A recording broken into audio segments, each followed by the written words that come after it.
از کتاب 31 میلیون دلاری کودک لستر بگیر تا 33 میلیون دلار قصر شناور بر روی آب. اینها چیزای احمقانه‌ای هستند که بیل گیتس دارد.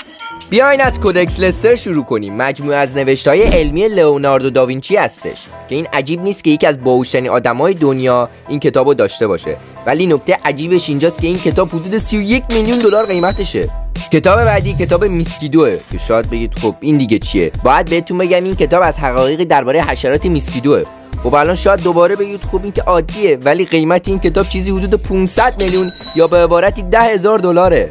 بیاین از این چیزهای چرت و پرت بکشیم بیرون و به عمارت‌های او یه نگاه بیاندازیم. عمارت 660,000 متر مربعی در مدیانا واشنگتن.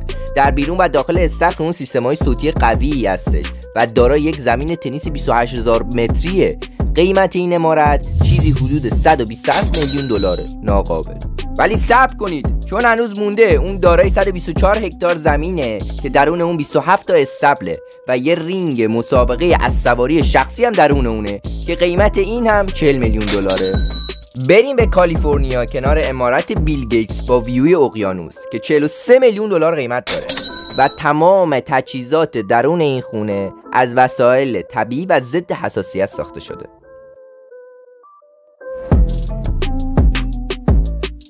حالا بیاین شما رو با عمارت‌های درون جاده، روی آسمان و درون اقیانوس بیل گیتس آشنا کنم.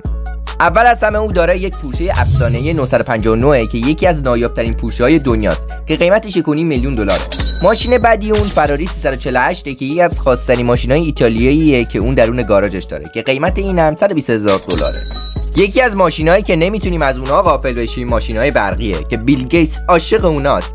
یکی از ماشین‌های برقی که اون داره پورشه تیکنه که یکی از بهترین ماشین‌های برقی الکتریکی دنیاست که شروع قیمت اون از 105,000 دلاره.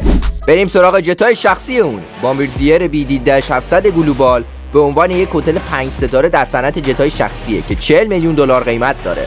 جت بعدی اون بامبردیر چالنجر 27 میلیون دلاریه که یکی از جت‌های لاکچری در سطح مقرون به صرفه است. و میرسیم به غول مرحله آخر. یکی از مدرن‌ترین و بزرگترین کشتی‌های شخصی دنیا به حساب میاد. این کشتی هر چیزی که توی ذهن تصور کنی داره، از استخر و جکوزی و پد هلیکوپتر بگیر تا بالای 30-40 تا اتاق‌ها. قیمت این نبرد کشتی چیزی حدود 330 میلیون دلاره.